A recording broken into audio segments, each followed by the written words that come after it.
یہ جملہ بڑا عام ہوتا جا رہا ہے، کسی کو کچھ نہیں کہنا چاہیے، بس میٹھی میٹھی باتیں، ٹھنڈی ٹھنڈی باتیں، سب کو ساتھ ملا کے امت کو جوڑنا چاہیے، امت کو توڑنا نہیں چاہیے۔ سنا نا آپ نے؟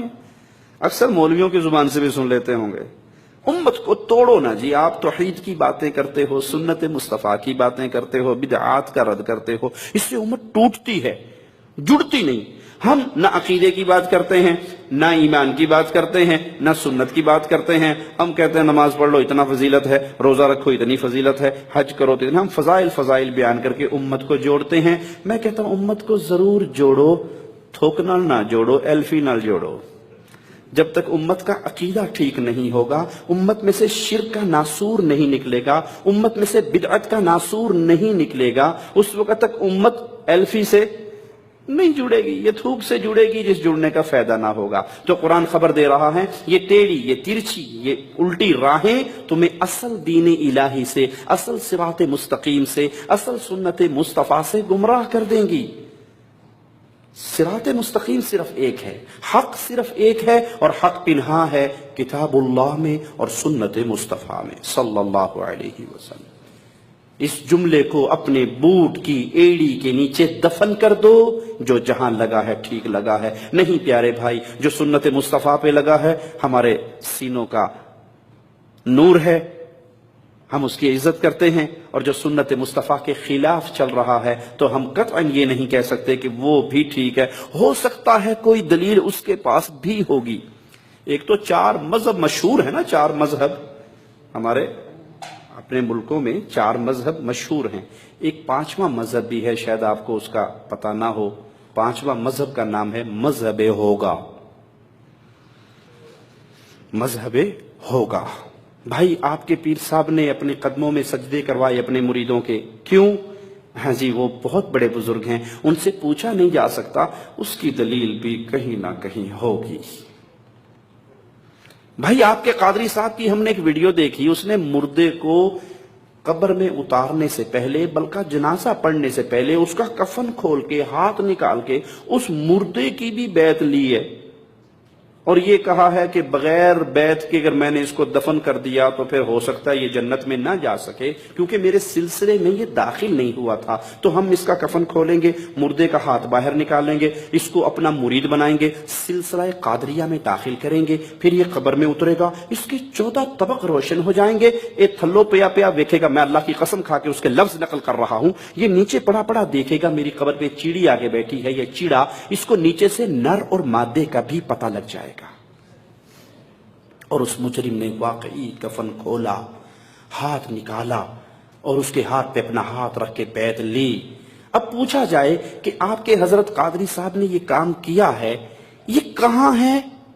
او جی، آپ گستاخ لوگ ہیں جو پوچھتے ہیں علماء سے، کہیں نہ کہیں تو ہوگا، کہیں نہ کہیں تو ہوگا۔ بھائی کس خو میں ہوگا اس کا نام تو بتا دو، کس کتاب میں ہوگا؟ بیڑا غر کے دارین میں ہوگا، بٹاک العلوم میں ہوگا، کس میں ہوگا؟ نام تو بتاؤ۔ محمد کریم صلی اللہ علیہ وسلم کی سنت کا دشمن ہے وہ انسان جو یہ سمجھتا ہے جو جہاں لگا ہے ٹھیک، اور یہ وہ دروازہ ہے جس سے بدعات کا سیلاب داخل ہوتا ہے۔ ایک بدعت نہیں آتی، بدعات کا سیلاب آتا ہے، جو جہاں لگا ہے ٹھیک۔ کوئی سینہ پیٹ رہا ہے ٹھیک ہے، کوئی کوئلوں پہ کوئلے جلا کے ماتم کر رہا ہے ٹھیک ہے، کوئی گھوڑے کے نیچے سے گزر رہا ہے ٹھیک ہے، کوئی گھوڑے کا تھوک چاٹ رہا ہے ٹھیک ہے، جو دلدل کے سامنے آ کے رکوع کر کے اس کے کان کے اندر بولتا ہے مجھے بیٹا چاہیے، 9 مہینے سے پہلے حسین کی دلدل اس کو بیٹا دے دیتی ہے، ٹھیک ہے، جو جہاں لگا ہے ٹھیک ہے۔ محمد کریم صلی اللہ علیہ وسلم پہاڑ پہ چڑھے تھے، اہل مکہ کو مخاطب کیا تھا اور کہا تھا قولوا لا الہ الا اللہ۔ ایک جملہ، سب غلط ہیں، ایک جملہ سچا ہے۔ کفار مکہ نے آ کے ابو طالب کے سامنے شکایت ہی یہ کی تھی، تیرے بھتیجے نے گھر گھر میں لڑائی ڈلوا دی۔ آج کوئی نوجوان ہمارے مشائخ کے دروس میں آ کے جعلیات سے جڑ کے مواحد بن جائے تو انڈیا پاکستان میں بابے کیا کہتے ہیں؟ اے منڈا وابی ہو گیا، ساڑھے گھر تھے روڑا ہی پہ گیا، لڑائی پڑ گئی ہمارے گھر۔ یہ کہتا ہے ماں تو اگر قبر پہ سجدے کرے گی مر جائے گی، میں جنازہ نہیں پڑھوں گا۔ ابو اگر آپ قبر کا طواف کرو گے مر جاؤ گے، میں جنازہ نہیں پڑھوں گا۔ پہلے اچھے ہنسی خوشی چنگے بھلے رہتے تھے، جو مرضی کرتے تھے، کوئی ٹینشن نہیں تھی۔ اس وہابی نے ہمارے خاندان میں لڑائی ڈلوا دی۔ اس کی منت کی ہے پھوپھی کی بیٹی سے شادی کر لے، یہ کہتی ہے کہ وہ کالے کپڑے پہننے والی محرم کے دن ماتم کرنے والی ہے، میں مشرکہ سے نکاح نہیں کر سکتا۔ لڑائی پڑ گئی خاندان کے اندر۔ یہی ابو طالب کو آ کے کفار مکہ نے کہا تھا تیرے بھتیجے نے مکے کی گلی گلی میں لڑائی کروا دی ہے۔ باپ کہتا ہے بیٹا تیری تلوار کے نیچے 3 مرتبہ آیا، تو نے بیٹا باپ سمجھ کے تلوار نہ چلائی، لیکن سن اگر تو میری تلوار کے نیچے 1 مرتبہ بھی آ جاتا تو بیٹا نہ سمجھتا، محمد کا دشمن سمجھ کے کاٹ ڈالتا۔ جو جہاں لگا ہے ٹھیک لگا ہے۔ اگر یہ عقیدہ محمدی عقیدہ ہوتا، یہ پیغام مصطفیٰ علیہ السلام کا پیغام ہوتا، تو ابو لہب کو کیا ضرورت تھی کہ وہ پیارے نبی کو کہتا تیرے ہاتھ ٹوٹ جائیں، نعوذ باللہ ثم نعوذ باللہ۔ ابو لہب کو کیا ضرورت تھی کہ وہ مصطفیٰ کے پیچھے پیچھے چلتا ہوا جاتا اور کہتا نعوذ باللہ یہ مجنون ہو گیا ہے، اس کی بات نہ سننا۔ پیغام مصطفیٰ یہ ہے، حق صرف وہی ہے جو اللہ کے حکموں میں ہے، حق صرف وہی ہے جو محمد کی سنتوں میں ہے۔ جو سنت مصطفیٰ سے ٹکرائے وہ حق ہو سکتا بھلے کتنا ہی خوبصورت بنا کے پیش کر دو۔ میں مثال دے کے اپنی بات کو آگے چلاتا ہوں۔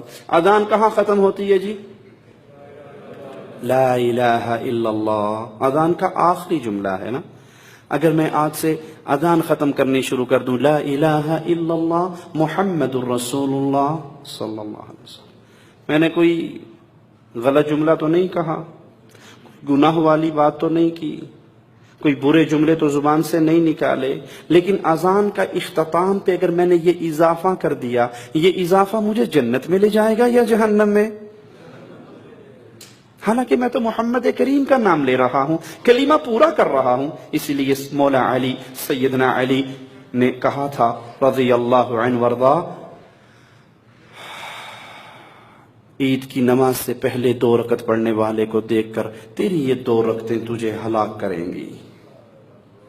اس نے تڑپ کے کہا تھا علی رضی اللہ عنہ وارضا، زبان حال سے اس کے جذبات کی ترجمانی کرنے، ہاتھ ہوڑا رکھو، اتنا سخت فتویٰ نہ لاؤ، میری 2 رکعتیں مجھے ہلاک کریں گی؟